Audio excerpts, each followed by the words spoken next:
Thanks for tuning in. We're Ace Comicals. I have with me my co-host Rahulgets and Leon Everett. I'm Greg Driver. Let's get started.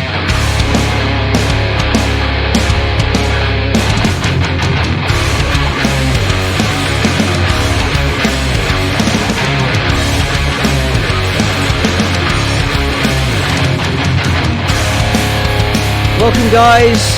Got so much to talk about. All three of us are back together once again as we plough through our recent reads and favourite finds in the 12th Ace Comicals. So, how are we, guys? How are we today? Did you enjoy your break, Leon? Well, the break was good, man. It was very much needed. And I seem to have brought the weather back with me the week after. So, you're welcome, guys. Yeah, thanks for that. It was that nice in France, was it? In Disneyland? Yeah, it was nice. It was a good experience. Made good use of the fast passes. So on a lot of rides, constantly. It was an odd experience though, because obviously I was having a great time, and I tried to be as disconnected as possible. And I know you guys would listen to the podcast, but I was like, I don't want to listen to the episode while I'm away, so I'll leave it. But what I did have to check out in my hotel room, it's the one thing I did because it's E3 during the time as well, and I was like, I'll leave it E3 for the week after. But the one thing I did check out was the Black Panther trailer. You guys see that? Oh yeah, I caught that. Yeah, definitely. That's been I thought I'd bring up as it was our first Ace Comicals presents, and it seems very much inspired by the Ta-Nehisi Coates run and Stelfree's run. It looks really cool. I mean, it being a teaser, you just see bits and bobs, little snapshots. But I mean, the cast is insane, and the visual style of it looks really cool. I can't remember the cinematographer's name. She's a female cinematographer, but she's really good with pop in color, and she photographed, or whatever the term is. She was the DP on the film Dope, and that movie looks amazing. So I mean, I'm quite excited. I mean, I was excited before, but I was hoping that the footage would keep me going, and hopefully the movie avoids the Marvel cookie cutter machine as much as it can, because it's still got to set up stuff and blah blah. But it looks quite fun, and it looks very, as much as it can be, very different to what we've seen before. And I'm a big fan of Ryan Coogler, who did Creed and Fruitvale Station. So, and how can I not mention not only does it feel very much inspired by the Coates run, but it has Legend Has It playing, Run the Jewels, Legend Has It playing in the trailer, and it's a perfect marriage of song and visuals. I'm hyped. I hope there's more music in the actual film, to be honest. Yeah, man. Yeah, the music fits really well. It was hype when you hear that first bar come in. It's really good. I did love the cinematographer, by the way, Rachel Morrison. Yeah, that's it, Morrison. Yes, Thank you. I did love that trailer. It was pretty sick. So I trust that you've both been doing a lot of reading over the past couple of weeks, because I know I have, in between this and the last talkie. We call them the talkie episodes, just for you guys at home. These are the ones where we just do our general discussions. So in between this one and the previous one, boy, have I done some reading. Whoa, no way. You've been reading? Yeah, I know. It's surprising, isn't it? You hated comic books. Oh yeah, no, can't stand comics. I hate them. I hate the art form. I really do. No, I don't spend all my money on comics at all. No, to answer your question, I've been reading a bunch as well, just so I can keep up with you, because I feel bad that I've never read as much as you have. So, yeah. Talk about me like I'm some kind of ascended level. You're what we aspire to, Greg. You're the best of us, if what counts is comic book reading. I have nothing to show for my 30 years on this earth apart from the knowledge of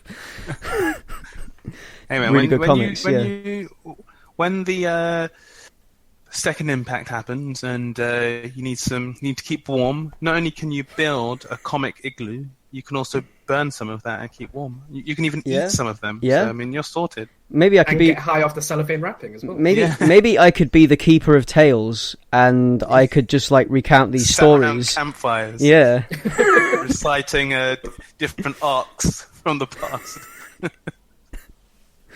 yeah. Children sitting watching wide-eyed, just like, whoa, what is this Spider-Man of which you speak? Speaking of them as like myth and legend, Yeah, Yeah. like gods. I can imagine that, and I can imagine your telling of it as well. There'd be a lot of passion, Yeah, I might even You're put like a your- mask on when I'm doing it. I don't know. like you're a DM in a D&D game. So this kind of brings me in this like weird, not post. Well, this isn't post-apocalyptic, but it's about as weird as what we've just been talking about, and about as spacey and crazy out there galactic acid trip comic book that is Space Riders, which is my first thing on my list that I wanted to talk to you guys about, because I think you guys should read this. I love it. I love the artwork in it. First of all, the artwork is insane. It's got this like real retro style to it, and it's very brightly coloured, and it's very bold, and it's neon. In fact, it's not just brightly coloured; it's neon. I've got the What the hell is it about? What the hell is it about? Yeah. So It's got a great title. yeah, you've got this group of like intergalactic Space Riders? Yeah, they're like peacekeepers type thing, and they're like really rough and ready peacekeepers, and it's got this real grindhouse feel to it, especially in the way that the captain of the good guys is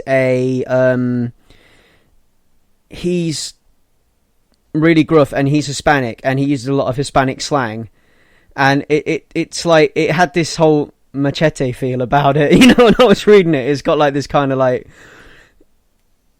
grindhousey air about it, and that's kind of what I love about it, the fact that it feels dirty and it feels like it's violent. What's the tone like? Is it quite serious, or is it quite tongue-in-cheek? It's a bit tongue-in-cheek. It's Yeah, like yeah. if you can imagine like something incredibly Jack Kirby, but then Jack Kirby took a load of LSD before he wrote it. What? The cover does look a bit LSD. And watched a few, you know, like if Jack Kirby made a Grindhouse B movie with the whole Grindhouse tone, with the violence and the bad language and everything else, then you've pretty much got what this is. It's drugs. Who does it? Who's It's artist is Alexis Zirrit, and the writer is Rangel Jr., who is the same guy behind Narmwolf. That explains a lot. Yeah, so that's kind of half why I like it, because it's the Narmwolf dude. And it's just, it is like, how do I describe it?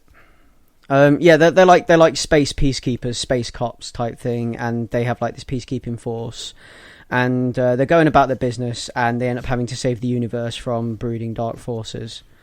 The book starts off with them helping a bunch of refugees from some space biker gang that form up Voltron style and turn into a Voltron space biker robot. You have to read it. You have to. There's some amazing like double page spreads in this, which would make awesome vinyl covers, and B would look great on my wall. So I genuinely love this book, and I happened across it totally by accident, because I caught the artwork, and I was like, oh my god, I love this artwork so much, and off the back of that, I went looking for the comic, and I got the first 2 issues of Galaxy of Brutality, which is the one I'm currently talking about, which is the second story, because the first story is like a 4-issue mini-series just called Space Riders, which I now have as well because I went out and bought the trade. You can get that in hardback, actually. The hardback's really pretty, but I've only got the TPB.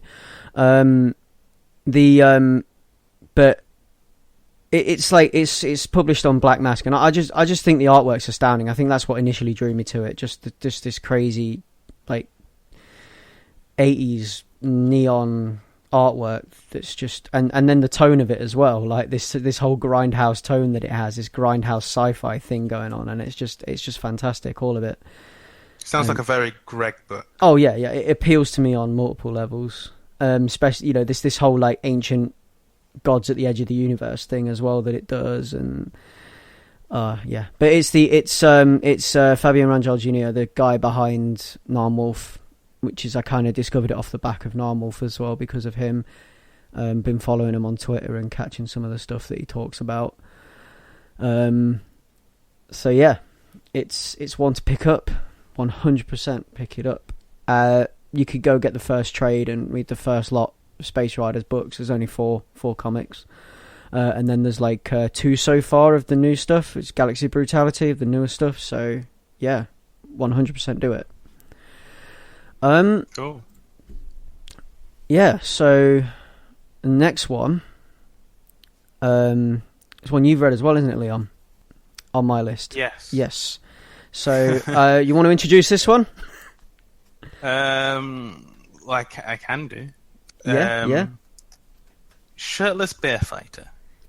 Shirtless Bear Fighter. Just the title alone. Now, listeners out there, what you're expecting when I tell you that title is what you get. You get a shirtless bear fighter, and you get much more. I mean, the basic premise of issue 1, isn't it? Just well, I'm not going to go into too many details, but the basic premise of the first issue seems to be there's these crazy possessed massive bears attacking a city, and operatives from the government go out into the wilderness to get the only guy who can deal with the job, and he is Shirtless, the shirtless bear fighter.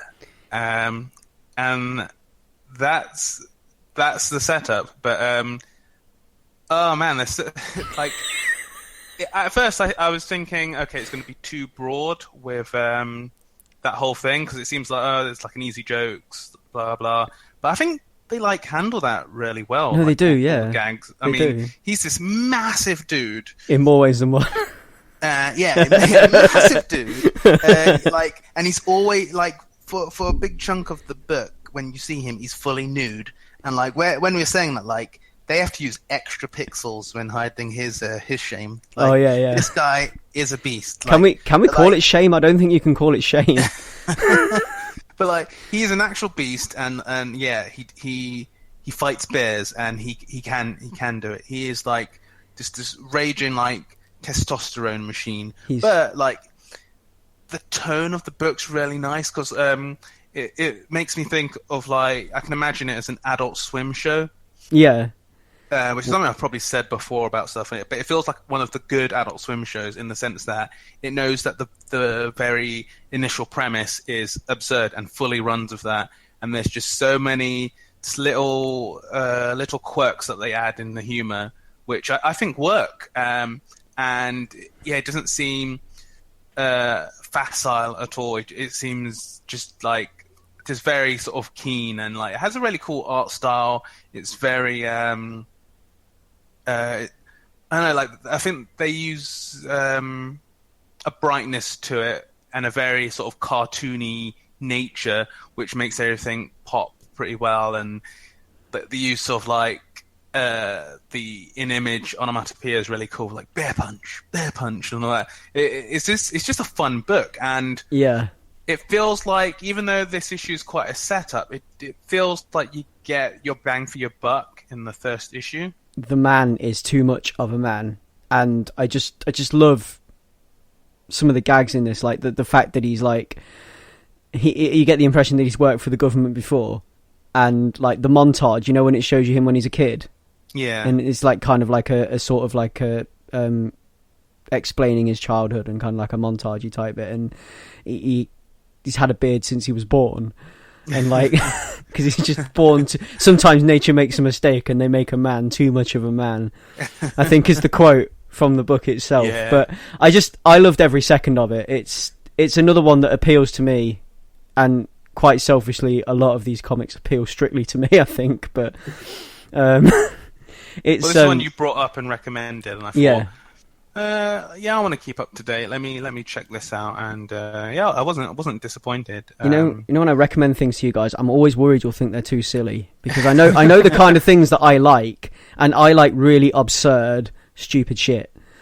So nah, man, this one appealed to me right away, and I tried to pick it up in Orbital, but they didn't have a copy of it, so I didn't get to read it. But I'll try and hunt down a copy or download it digitally or something.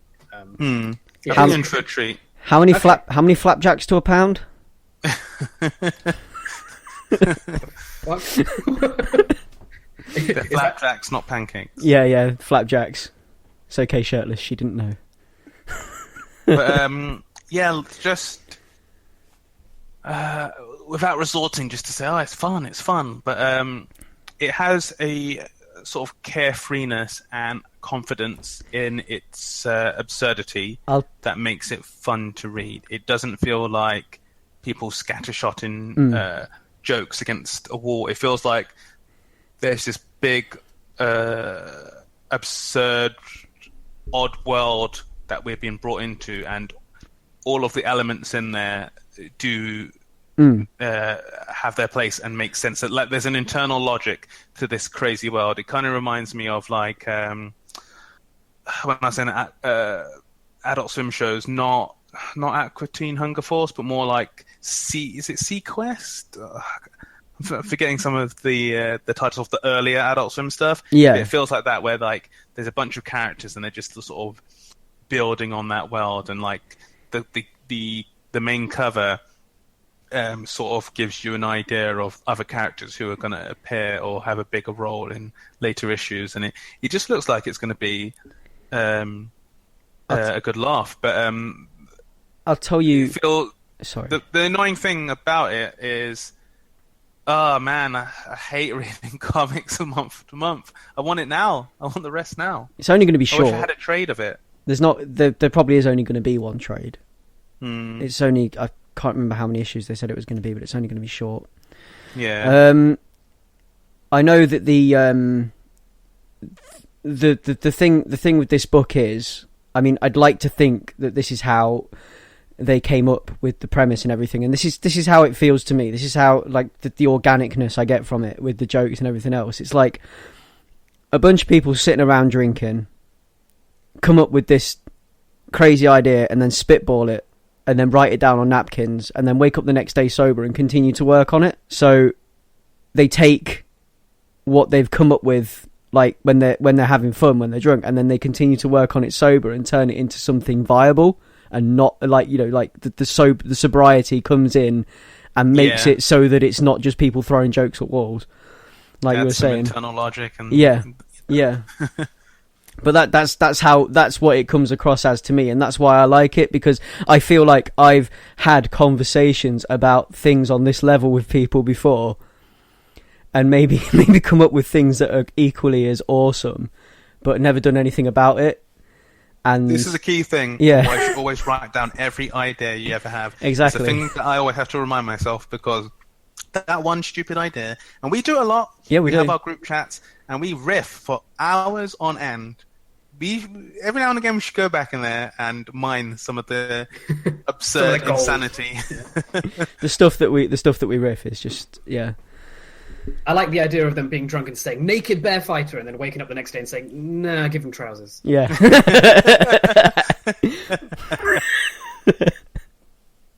Evidently they didn't, from the way you guys are describing it. I'm just imagining them slurring. He's got this huge slung, and he's like walking around the forest butt naked, and his house is like totally made of bear pelts, and he's just like enough, guys. I'm sold already. Yeah, you need to pick it up. It's fantastic. Okay. So, Ray, you got anything you read that we didn't? Okay, yes. Something that you guys haven't read. I picked up something called Crosswind, because you recommended a bunch, and all the other things we're going to talk about are things that you brought up first, which I picked up.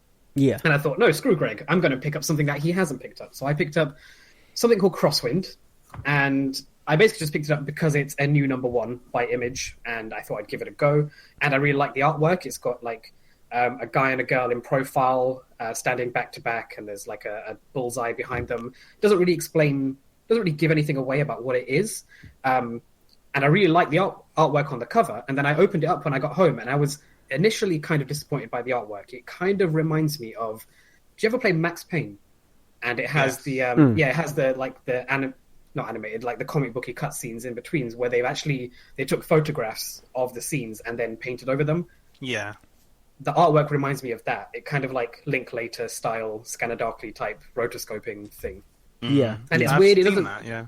Yeah, it doesn't really work for me. It didn't work for me at first, but then I got into it, and I'm actually really I'm really intrigued. I think I'm going to pick up the second one for this. So it starts off with a guy called Kaysen, and he's in the middle of assassinating one of his best friends. Yeah. I'm not going to spoil why, but there's some really interesting like mystery right off the bat, and it sets this like hard-boiled detective noir type tone, and it really does feel a lot like those Max Payne cutscenes. Just the way everything's shot in profile, and it's all set in this snowy area, and this whole detective theme going on. And then it cuts to a woman called Juniper, who's like this put-upon housewife, and she's dropping off her douchebag stepson to something or other, and her husband is calling her on the phone saying, you have to cook dinner because my boss is coming over, and you have to, impress him, otherwise I'll lose my job, and this and that. And all this time it's going back and forth between these two characters, and they're having like these weird experiences happening to them. And then it ends with a really cool twist, which is a bit of a cliche, but I'm curious to see where it's going in a story that's as like dark as this, because the first thing we see is a murder. I don't want to spoil what the twist is. I think you guys should pick it up, and I'm really interested in checking out the second one. I think if you like magical mystery type stories with a noir detective edge, you'll really enjoy this. Okay. Yeah. Might have to give that a look. Yeah, that's all I sounds really good. It's very like grounded, I think. Completely the opposite to like Space Riders and Shirtless Bearfighter. It's like very serious in tone. By again? Oh, it's by Simone and Staggs. I'm not sure which one's the artist and which one's the writer. Hang on. Illustrator is Kat Staggs, and Gail Simone is the writer. Oh, it's a Gail Simone book. Yeah, I don't know who that is. What have they done? Whoa, how have I missed that? I must have just because I know her from her Wonder Woman and Batgirl writing, but I follow her on Twitter, and she tweets a lot, and it must have completely missed this. Okay, yeah, the writing's really good in this. The dialogue's That's good. really I'm quite a fan of her, so. Oh, then even more so. Yeah, I'd definitely recommend it to you. Okay, cool. Yeah, I'm gonna have to check that out as well now. Yeah, I'm glad I took a chance on it, because even I was flicking through the pages as I was on just getting home, and I was like, oh, this looks a bit crap, but it really isn't. So see, when I'm picking stuff up, I'm quite visual. I go on strength of cover alone most of the time, and sometimes things pass under my radar because of that, and it's quite bad actually, because I pick things that pop and look completely crazy and psychedelic. It's like the reason I picked up or got interested in Space Riders was because when I look at it, I instantly hear Pink Floyd, and on the cover of the reprint of the first Galaxy Brutality book that I've got here, there's a female robot who features in the book, and she looks, her design I think must be based on the robot chick from the Just Push Play cover from Aerosmith, the Aerosmith album cover. Yeah, she's kind of based on that, I think, which it's rock and roll, and this book is pretty rock and roll. So, but that's how I am. I'm quite visual. And another one that I picked up on the strength of visual and statement, basically, because I liked the cover and kind of interested a little bit in what it was about, because I did read a little bit of a preview of it before I bought it, as in a written preview, not actual previews of pages, was The Divided States of Hysteria, which I know you bought this as well, didn't you, Ray? I bought this on the strength of you saying that I'd hate it, and you were right. Yeah, because I don't know why I put my money towards it. You told me not to, but I really like the cover. Yeah, the cover's fantastic. A woman wearing a burqa, which is made from the American flag, which I thought, wow. Even if I don't like the content of it, that cover is pretty damn cool. That's a striking image. Yeah, it really is. It is. It really is. And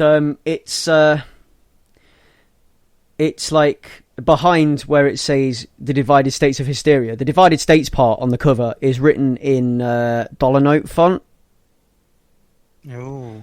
And then sounds like there's a message with that. Yeah, it's like a Rage Against the Machine. It's like the Rage Against the Machine album cover.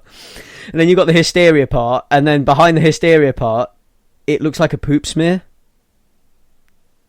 Do you get that? Do you get where I'm coming from? Let me look at it again. You see the dried blood or poop? But basically, the whole book, it revolves around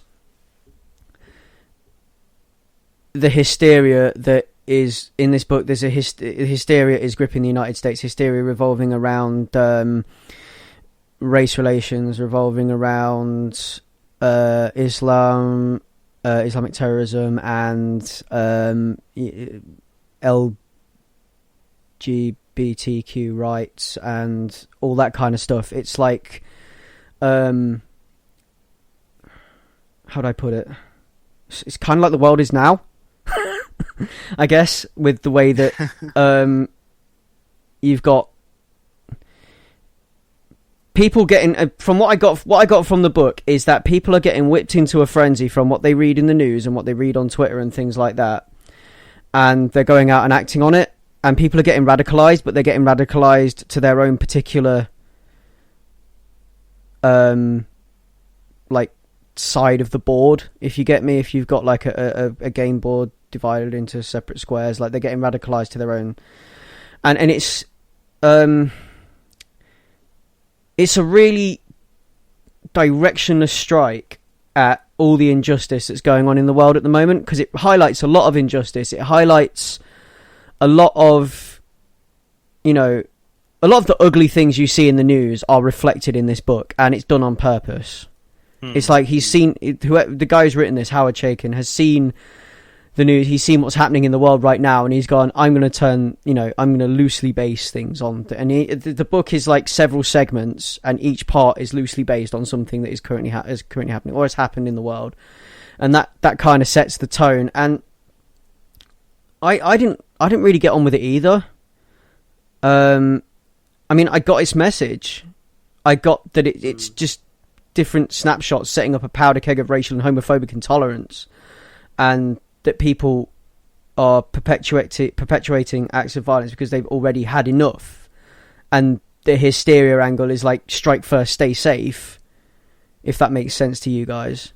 Yeah, because they think that if, it's like they kind of think that they're forced into acting, because if they don't do it, someone's going to come for them, kind of thing. I guess is where it's coming from. But this is what I'm getting from it anyway. You guys probably look at it completely different. I'm no expert on world news or whatever, but I think you hit the nail on the head when you said like directionless strike. That's how it feels to me. And then like it's like literally, I don't know if this guy's written it as like a global pity party, like the world's supposed to read it and we're all supposed to feel ashamed, or if it's, I don't know, it just, the way it has a decent message in the fact that I see where it's coming from, and I see what it's getting at, that there's all this injustice in the world and that we need to do something about it, because at the moment we're kind of just wallowing in our own filth and etc. But I think that the message gets lost, because this takes what's happening right now and escalates it to almost pornographic levels. So it just pulls things out to the far extreme, to the point where it just comes across obnoxious almost. Yeah. Is there Is there an issue with where you have with it, well, like you said, directionless strike, where it's saying, or like it's making statements on stuff that you agree with, essentially, but it's not actually saying anything about them. Instead, it's just magnifying them to their logical, hyperbolic edge. That's it. Yeah, but not actually using it to make any any useful statements about what things are like now. That is exactly 100%. It. That is exactly it. It's taking something that, like you've just hit the nail on the head, Leon, with that. Actually, yeah, it's just it's magnifying things so far out. Taking something that like something that I might agree with, like a point of view that I might agree with, but then magnifying it out to a point where it's just nothing. You know, it's just so overblown and bombastic that it's obnoxious, and it then doesn't do anything with it, or it'll make a statement with that. It just blows it up to a point where it's like, look at this, look how shitty the world is. You know. Yeah, I mean, I wonder if it's going to build to something interesting, or it's trying to make a point, but on the weight of just this one issue on its own, it doesn't give you any of that. It just gives you a string of like reprehensible characters to read through, and then it wasn't even. The art wasn't even. I didn't like the art either. Yeah, no, and I understand what he's going for, because like in all of the like divisions between the panels, you've got like random flashes of tweets, and when you do, like, I'm sure there's a shot of planet Earth in there, isn't there, where it's surrounded by, you can see all the space junk around it, all the satellites and stuff, and it's just supposed to create an air of claustrophobia, and you know, like, that no one is ever 2 steps or more away from anyone else anymore, and it's all very like, it's like a powder keg, it's like a tight lid on a pressure cooker. And I get that. Sounds like too many good ideas. It is, yeah. It's literally like some guy's decided he's going to make a soup, and he's put too many things in it, and it's now just doesn't taste like anything anymore. It's just. Why am I semi-tempted to read it now? See, exactly. I'll lend you my copy. Do you know what? It's so this is the thing, right? Because it's sold out and had a second printing, and I don't know if it's sold out because people are enjoying it or because it's controversial. And because people have said, "Oh, you'll hate this," and then people are going out and buying it because they've been told they'll hate it. Or maybe on the strength of like the cover on the blurb, people think, "Oh, this is the comic of the times. This is what we need right now." And then everyone's getting buyer remorse when they actually read it. Yeah, because I'm looking at it and I'm half tempted to keep it just for the cover, and maybe in the future I'll frame it, because that is a really, really powerful cover, and it's the kind of thing that I'd stick on my wall. I'd like one with the Union Jack as well, actually, to go side by side with it. But it's a shame. Yeah, that it sounds like a missed opportunity. I mean, it's harsh because this is the first issue and everything, but this is the first impression, and it very much sounds like from the both of you that it missed the target, and it's quite a shame with something that seems to be very ambitious. They've not not even stuck the landing. They've not taken off properly. Yeah, no, it got off the runway on its cover and then ran out of fuel and had to land at sea. I think that's what happened to it. So yeah, that was the Divided States of Hysteria. So I mean, it's a pretty controversial book. Sounds like a prog rock album title. I don't know about prog rock, more rap metal. Like, I can imagine, like, it's got Zach De La Rocha going on for it, definitely. It's got some Rage Against the Machine tones. So, yeah. Ray, I hear you read Winnebago Graveyard. Oh, yeah, As did I. I picked that up just because I like the look of the variant cover more than the actual normal cover. I don't know which one you picked up, but it's got like a really cool painted art style to it, and I don't know, it's got really nice lighting and shading, and I was kind of sold on the merits of that. And provocative title. I don't know what it means. I know Winnebago is a type of caravan. I think that's what that means in America, right? Yeah, it's a Winnebago is it's one of those vans where you can sleep in it. Yeah, I don't know what they call. I can't remember what they call them here. In not a caravan which is dragged along by a vehicle, but like a vehicle and living space in one. Yeah, I think Winnebago is the make, and is it an RV? Yeah, RV yeah. I don't know what they call them in jolly old England. We don't really have those. We just have the sad. I guess we don't. Yeah, we just have sad little 4-berth caravans that we drive to rainy Skegness and sleep in for 2 days. But or anyway, Eastbourne, whatever. Pick your poison. So. Brighton, Hastings. And we got listeners in these places, possibly. Yeah, that's what any of these guys. No. Your seaside towns are awesome. I'm just being bitter because we never have decent weather enough to enjoy them properly. But yeah, no. I got the original cover, the one that looks. I like it because it's very summer. This cover, it's very hippie, but it's like dark hippie, because you can already see undertones of witchcraft and, you know, like, but it's like Americana and witchcraft and the Grateful Dead all in one, you know, like stirred up together and served on toast for Greg, I guess. Another one that appeals to me. Because it is essentially a horror movie, and it will play out like a horror movie, and it's the best kind of horror movie. It's the slow burning witchcraft human sacrifice horror movie, where it's not actually like some stupid lumbering monster or a slasher movie with a definite psycho. It's one of those ones where it's like a coven of people hunting somebody through the woods, or a family of people through the woods. And that's what's great about it. This first book is literally just the setup. So if you imagine maybe the first 20 minutes, half an hour of a horror movie, where everything's kind of okay, but you know something's wrong.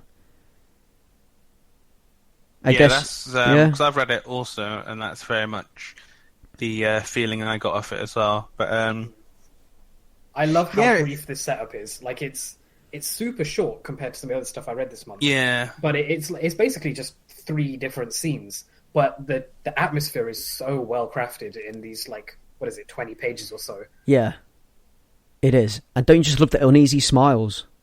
Oh my! I love how everyone's like super ugly. Yeah, like it's got this weird nightmare-y thing to it. Yeah, like that's the thing. Like, because like one of the few criticisms I have for it is that I'm not a big fan of the way Alison Sampson has drawn like the faces, but that's only like a personal taste thing, because I think it really works for the actual book and story. And I think the way the backgrounds and the actual world, like the carnival and the streets and everything, I think that's rendered really well. And there's just everything's servicing what Steve Niles is trying to build up with, like this weird sort of off-kilter atmosphere where even though it's not, you feel like you're at a Dutch angle and you're there's stuff lurking behind the shadows. I mean, it opens with like a weird sort of cult doing some occult stuff, and it's really like sort of just what's going on, what the hell? And then like we're with the family, and there's this weird uneasiness and this weird sort of like horror movie sort of dream logic where instead of people like bad, like unfortunate or more say annoying sort of I'm going to freak out here stuff happens, but people are just like, oh well that sucks, so I guess we got to do X, and it's like, oh where are we, what's going on? Yeah, I think you stole all the buzzwords I was going to use, like off-kilter and dream logic. Like this, I love the off-kilter artwork in this. Like there's, if you look at, there's this really cool splash page near the start of the comic, and like all the shadows and the clouds and stuff in the sky all have a nightmarish, like monsterish look, and like you can't quite tell if it's been designed that way, which it obviously has, or if it's just coincidence that these shapes happen to look like something frightening. I love the way that this has been painted. Yeah, no, I like this is why I like Sampson's artwork in this book, because it follows Niles' writing so well in the way that it gives everything an uneasiness about it, and I like the fact that the people don't look nice. You know? I like that you can imagine, like, with they're almost evil-looking grins. They have these really uneasy, evil grins, like the smiles on their faces in some of the parts of the book, and you can imagine flies buzzing in the background, and it just has this whole kind of like nightmare vibe to it. Well, because everyone looks out of place, but in place for the nightmare logic of it. It's got this decomposing in the desert thing going on for it. And there's actually like a great panel for that where I'm not going to go into the story specifics, but what's happened is that while bumbling around, the annoying kid is like picked up like I think it's like a stick or something. Yes.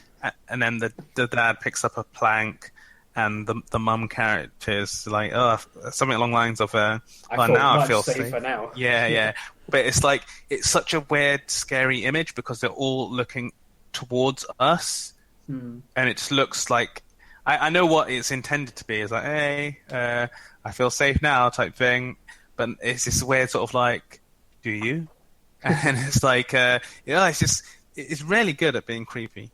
There's so much like winking to the reader in this book. Yeah. All the things about like leaving the phones in the car while they go and enjoy their holiday. But it's all those things But it's also like it's all the knowing winks are fed in naturally because, for example, this one instance, the dad is convincing the kid to like leave all the gadgets and the mobile phones in the car while they go and enjoy themselves. But it's because the kid was playing on his phone too much, and they show that, and it doesn't just come out of nowhere as a horror trope that they won't be able to get in touch with anyone because they left their phones behind. Or no signal is the common. But it's all the things on the mistakeometer.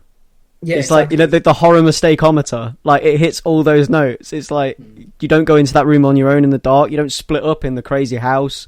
You don't leave your phone somewhere. You don't.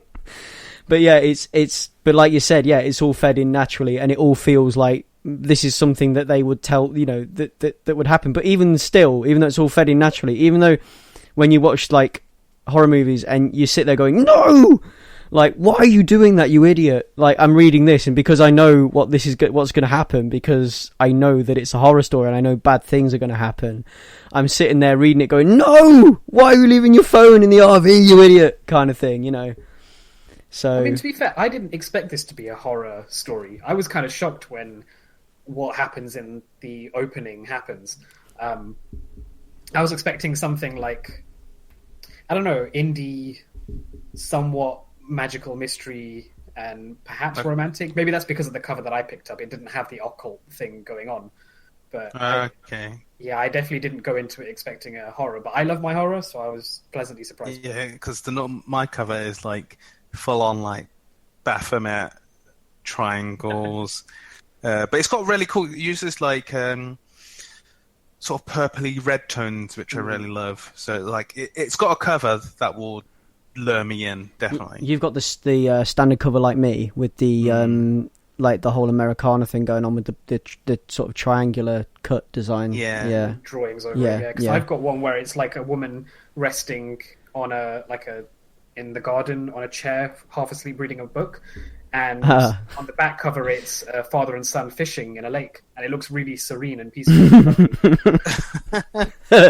And then you open how it. That ties in. Well, it's supposed to be a summer holiday, isn't it? Yeah. It's like peaceful, relaxing summer holiday,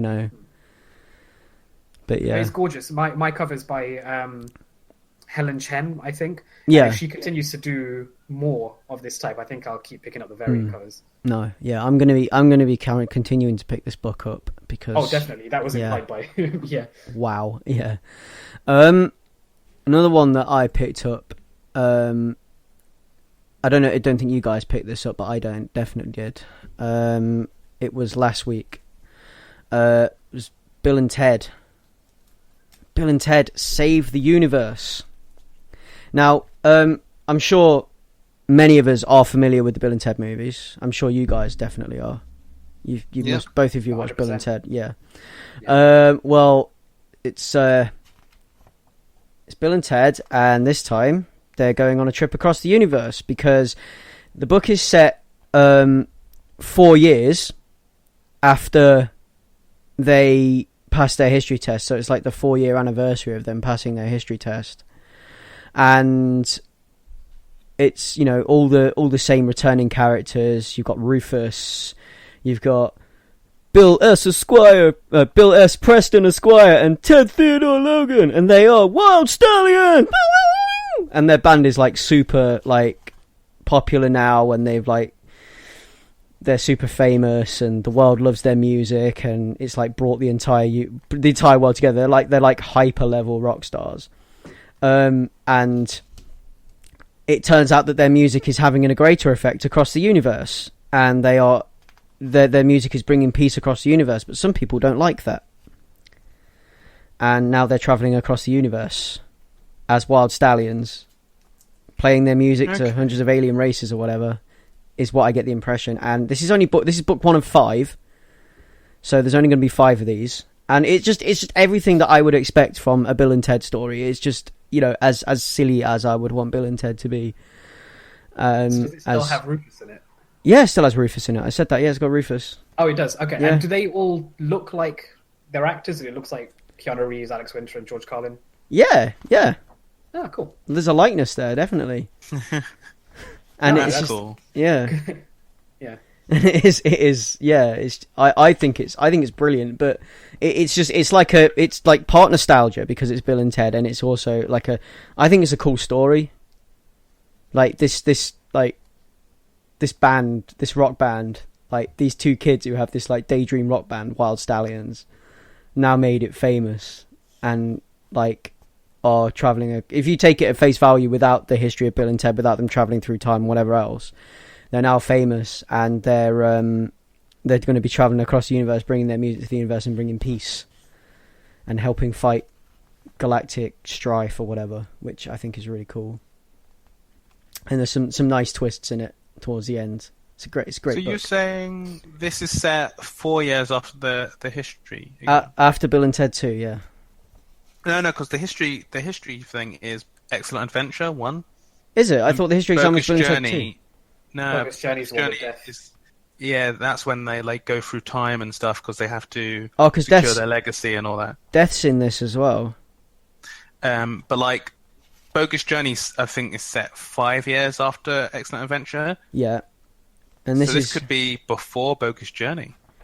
No, it's not. Is it not? No, because Death in it. Death's in this. So it's after Bogus Journey. Okay. But it's 4 years after they passed their history test, according to this. It's the 4-year anniversary. I've just double checked that because I've got the book open now. It's neither here nor there. I mean, it sounds interesting. I didn't even know it existed until you brought it up, so I might have to go back to the shop and try and find it. Yeah, it was... Oh, no, it was 5 years ago today you both passed your history exam. So it's set 5 years. Because I thought the second one was them going back and forwards in time to pass their history exam. No. With Rufus's help. That's the first one. So yeah, it must be set immediately after Bogus Journey. Yeah, it is. Bogus Yeah, Journey's also 5 years, so yeah, it must be set straight after. It's set straight after Bogus Journey. Then there we go. But That's cool. Yeah, no, it's cool. Yeah. Oh, you made me want to watch the films again. I need to watch them again now because I feel inferior now. I've just dropped all this Bill and Ted fangasm in, and now you've just told me that I was completely wrong, and I'm just like, oh. Those were formative films. Yeah. In my childhood. Yeah. You're no longer the best of us, Greg. Taking that away from you. Damn it. No, yeah, I should watch the films again then, 100%, because I love Bill and Ted, so yeah. Well, you can redeem yourself with your next one. What else have you been reading? Peter Parker Spectacular Spider-Man, which I think you've all been reading. I've picked that up, yeah. Yeah, you've picked that up. So I picked this up because I wanted to get back into Spider-Man. I'm a bit of a lapsed Spider-Man fan. I've not been reading it, and I wanted something to pull me back into it to read it. And I thought, what great opportunity, you know, with new number ones come great opportunity, and there it was, Spider-Man number 1. So I thought, well, Peter Parker, the Spectacular Spider-Man number 1. So I thought I'd pick it up and give it a go, and it's everything I wanted from a Spider-Man story. I really like it. I really like where it's going. I like that it's back to basics. So it's sort of like stripped it back a bit, and you know, it's just Peter Parker being a regular spider guy in New York doing his thing, which I quite like. It's not anything, you know, outrageous OTT or whatever. It's not Doc Ock in Peter Parker's body or anything like that. It's just, you know, regular Peter Parker. Yeah, it's not setting up a whole new canon or like origin story or anything. It's just dropping you straight in the middle of him having been Spider-Man for a while. He's made friends. Yeah. Also other superheroes and just going about being Spider-Man. It's like you don't want another Spidey origin story. You've had too many Spidey origin stories. We're just gonna. I like how it plays with that at the beginning because it does start off trying to give you a primer, and he gets interrupted by Johnny Storm saying, "I've heard this before." Yeah. But yeah, it's I thought it was great, and the fact that it's more, rather than I want to look at it more as a celebration of Spider-Man than a new Spider-Man story. It's like, because it's gonna be like a sort of a best of type. He's gonna bring in foes that he's fought before and everything else, and I think it's gonna be like a celebration of Spider-Man. Like, it's gonna have, past and present stuff in it, and it's just gonna be like a party basically, which is what I want it to be. Is what I want it to carry on like. That's what the first issue felt like it was gonna lead into. I don't know about you. I can't believe it took us this long to find something we disagree on. I don't hate this as much as I just let on by that point. I did enjoy it, but I think you're pinning too many of your hopes and expectations on to this from what you just described. Like, I have no idea where this is going. I ended it feeling kind of flat, I think. Like, it introduces him and it sets the tone of, like, it's going to be jokey and not too self-serious, and introduces other characters that we know from the Marvel canon. Like a somewhat of a twist towards the end. But where do you think this is going? I don't really have any idea of what to expect from this, to be honest. I don't think it's set that up very well. I just think it's going to be like a series of cool Spider-Man stories. Like, not anything too... so like, kind of... Yeah, not anything too deep or too thingy, like too entwined with anything else that's possibly going on right now with Marvel. I think it's going to be... when I say a celebration of Spider-Man, I think it's just going to be like a sort of like a showcase type thing. Like, so, this 3-4 issue arc, this is going to happen, and we're going to fight this villain, and then this villain's going to come along, and we're going to fight this villain, and stuff like that.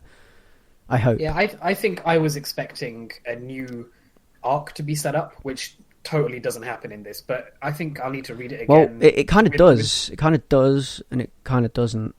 I mean, like... well, if it does, it doesn't do it very well. Like, I'm not excited for the next one at all. I'll pick it up because I want to give it a chance, but I don't really think it's given me a reason to get excited about number 2. I want to know what's going on with these hacked Stark phones. Yeah, okay. And I want to know what's going on with the because obviously, like, without going into it too much, it brings up the Tinkerer, who's like a villain who makes stuff for other villains, makes stuff for other Spidey villains, and we meet his brother, and I think there's going to be something with the Tinkerer involved in this as well. So that's going to be the first guy that Spidey comes up against. I think the first. I hope but I think, in my opinion, is that, like, the first big villain we're going to see is going to be the Tinkerer, I think, and it's all going to hinge back to him, and we're going to get probably like him, and then it will move on from him to somebody else, and then go on and whatever, so forth, and hopefully it'll last a while, and I'll get to enjoy it. Like, I want to enjoy it. I am a fan of the writer for this one. It's Chip Zdarsky, who is the artist for Sex Criminals, I believe. And I like the thing that he's going for here. I like the dialogue, and I like how it's jokey and light in tone, and like the characters he meets are all quite humorous. Like, he meets a comedian, and there's some funny exchanges there. I just think it's an interesting contrast to something like Winnebago Graveyard, which is also another number 1 for a new story, but it sets its tone and what it's going for really well. Whereas I guess I don't know where this is going, and I'll pick up number 2 just based on the fact that I like Spider-Man, and I think it's winning as based just on our love for the character more than selling this on its own rights. But I'm willing to give it a chance. I think I'll pick up number 2. Yeah, and it's Adam Kubert as well, who has done some work on Age of Apocalypse, All New Wolverine, X-Men, Avengers. He's done a lot of stuff for Marvel, a lot of stuff. Okay. What did you think of the little short story towards the end, Spider? I think it's called Spider Fight. I quite like that. Yeah, I thought that was quite nice. I kind of knew what was going on when she was fighting him. I knew she was testing him for something, but I didn't know what. And I just quite liked that little short story at the end. And This is what makes me think it's going to be more of a celebration / showcase, because we're going to get, I think at the back of each one we're probably going to get another short story. So in this, cool. I'm looking at this in a similar way to that I look at All-Star Batman. In a way that All-Star Batman has an arc that lasts a few issues, and then there's like a short story at the back of each one as well. But the short stories link up in All-Star Batman, so it's kind of like you were getting 2 stories for the price of 1, which was kind of cool. And I'm sad that All-Star Batman is coming to an end soon, I think after the summer. So yeah, I'm a little bit sad about that, but I think apparently they're going to relaunch something in a similar vein with Batman in like a kind of like a prestige comic format, which will be kind of cool. Why do you think it's been shut down? Why do I think it's been shut down? I have no idea. No idea, because I, as far as I'm aware, it's selling quite well, and I think it's doing quite well. And it's a pretty good book. It's not.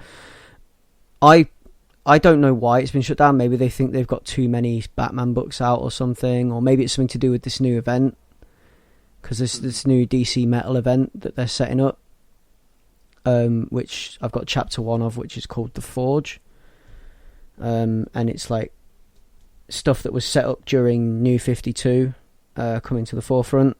So there's like a lot of stuff that was set up during New 52 Batman during Snyder and Capullo's reign that is getting brought up in this, and they're using that as like, that's like main story points or like main plot points for what is going to be happening in this sort of next DC event, which I'm quite excited for, because Snyder and Capullo are quite a team. I like those two. It's a weird thing about this industry that you kind of end up cannibalizing your own profits if you introduce too many storylines with this, the same characters. So I wonder if it's something to do with that, and then maybe also, I don't know, you make more money off new stories than long-running ones. But yeah, who knows? It is a shame that that's ending.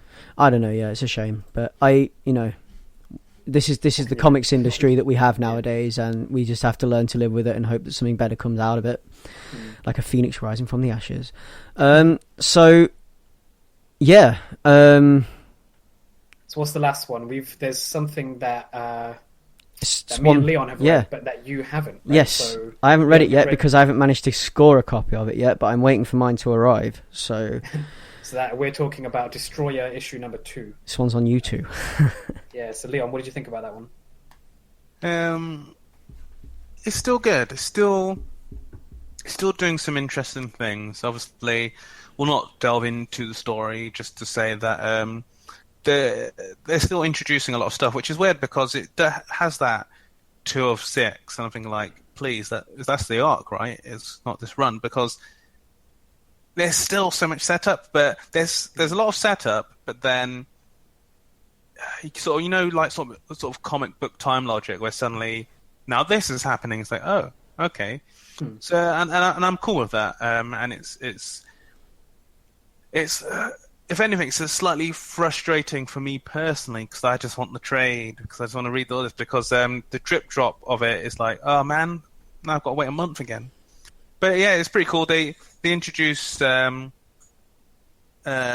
few more sort of locales and more sort of higher stakes, and we're learning a bit more about the world as the wider world in the book, and it has like a really interesting bit which sort of reminds me of the Somewhere in America parts in both the book and the TV show of American Gods.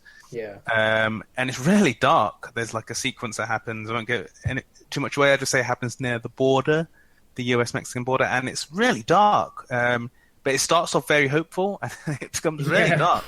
I love the progression of that. Yeah. It's very much in what Fuller's doing in the show, as well as what's in the text. But yeah, it's I'm interested to see what LaValle, where we landed on that, and what Smith are doing with this, because it feels like there's multiple goals going on, and I don't know if they're even planning to join up and become one story. I assume it will happen at some point, but like Frankenstein's monster, the beast, I have no idea really what its motive is. While I'm very much sure of what I can't remember her name, but the scientist lady, I'm very much sure of what her motive is. So it's interesting seeing those both playing out at the same time. So it's one I'm going to stick with. I just I'm too impatient. I'm too impatient these days. Like, you guys are killing me getting me into these monthly comics, man. That's the nature of the beast. It is. Speaking, I can't wait till the next one. I think the way this number 2 ended left me really eager to read number 3 in a way that the way number 1 ended didn't get me too excited for number 2. But like overall, I'm really hyped for the next one. I think I love where this is going, and it seems to be having a little bit more fun than issue number 1 let on. So that's good for me, I think. Yeah, because it feels a bit more comfortable in its stride, and like in a way that you guys described. What the hell is that show? The United States of Tara.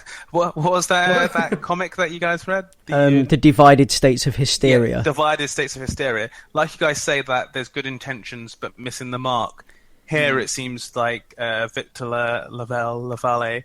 He seems quite confident in telling his story, and there's little things that he's bringing up that I know what he's referring to, or think, oh, that's quite interesting that he's talking about that. Like being on the right side of history and stuff like that. And I think those are handled in such a subtle and sort of nice, covert way that it's not tiresome to read. So, I'm very much in the bag for this one. Yeah, it's not him showing off his writing skills. It's done with a deft hand, I think. Yeah, I want to read number 2. Yeah, I think you'll enjoy it. Yeah. I'm waiting for it to arrive. I think it's been shipped, so... I've had to like order it in from another comic store elsewhere in the UK via eBay. So I'm looking forward to getting it anyway and reading it because I'm very into that. So I guess to finish this off, I've got some recommendations / brief mentions, things that I've read that obviously we don't have time to talk about everything I've read, so I've had to pick and choose. So other things that I've read, I've got God Country, which is now at number 6, which is the end. So I talked about this because we've started doing YouTube now, by the way. Ace Comicals now has a YouTube channel. So I've talked about in the YouTube channel why I was excited to get number 6 because it was the end, and why I wasn't excited to get number 6 because it was the end. But number 6 is the end, and I finally read it, and it's a really good way to end it. Actually, I quite enjoyed it, and you know what? I said that I thought that there was more they could have done with it. I don't think there is. I like how this ends. I like it as a single story. I think it should stay a single story because it has more power that way. And yeah, it's really nice. It's pretty sentimental. And knowing, like, I just, I really, really like this story. I don't want to spoil the ending. I don't want to talk about it because if you've not been reading God Country up to now, I can't mention what's going on in this because that will just ruin everything. Yeah, I think I'm going to be picking up the trade for this one based on it's the weight of your... It's brilliant. And yeah, I love this writer anyway. Yeah, so the writer, the creator of God Country, Donny Cates, is also the writer on Redneck, which I think I've mentioned before. Oh, yeah. Yeah, so he's my guy right now for these sorts of comics because he's from this part of the world anyway, like the Midwest, like Texas, that kind of way. So he does. I think what he writes from experience, and he lives in Austin, Texas. So I think God Country is also, like, reading some of what I've read. I think it's like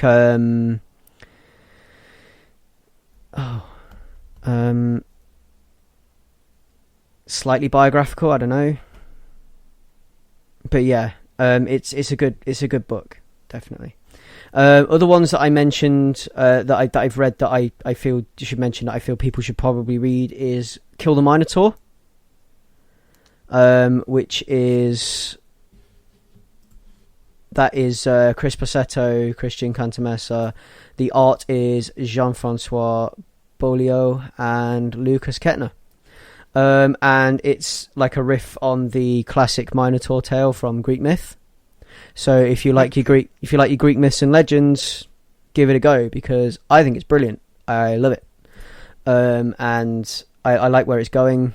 I like the tone of it and the way that they've portrayed some of these classic characters. The way like the motivations they've given them and things, because it doesn't really follow the standard myth of the Minotaur. But I like what they've done with the place. You know, they've taken it and they've given the walls a lick of paint and whatever. And as much as I like the original Greek stories, because those, when I was a kid, I used to have a big book of them and they were like some of my favourite stories, this does it justice. I think I enjoyed this.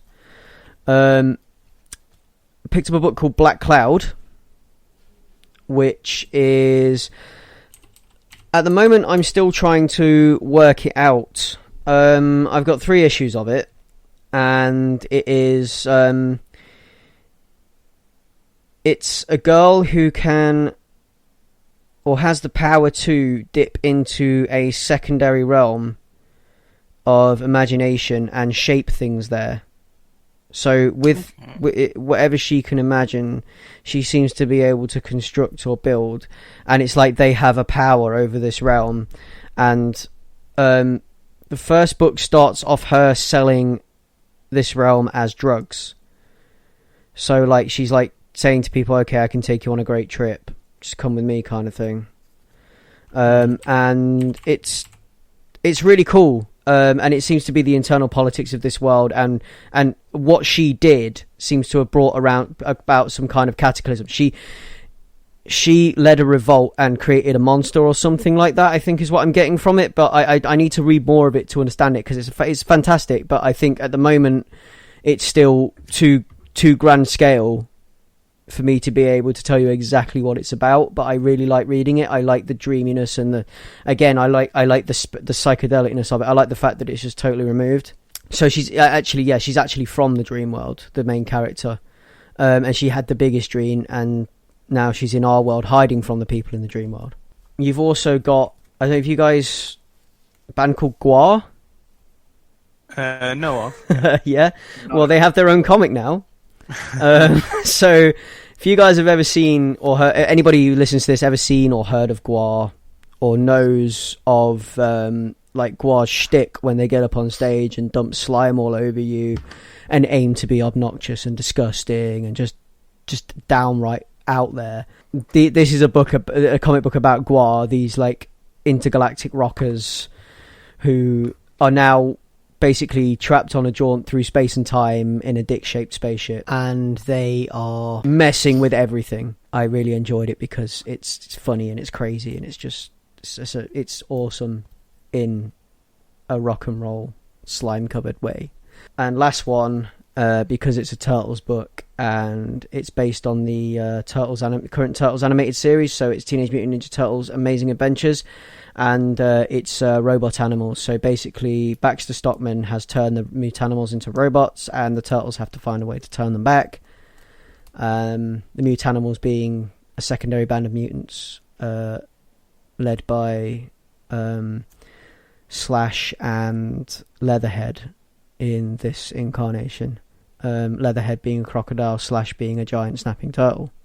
So yeah, I like it because it's Turtles. I thought it was great. I think it's great fun to read, and it's going to be like a short thing, and I'd recommend it because I think it's just a pretty cool little short story.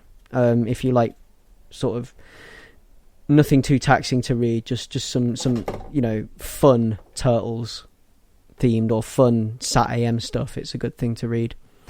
Yeah. So I think that brings us to a close, unless you two have got anything else you wanted to bring up. No, not this week. Yeah. No, I think I've read all the comics now. Yeah. Okay. Yeah. So that brings this one to a close. So that was Ace Comicals number 12. If you want to find us, you can find us on Facebook under Ace Comicals. You can find us on Twitter at Ace Comicals. You can find us on YouTube. Our channel is called Ace Comicals. At the moment, there's only one video, but watch that space. There will be more. You can find us just on the internet in general, in cyberspace, at www.acecomicals.com. You can find us on WordPress at acecomicals.wordpress.com.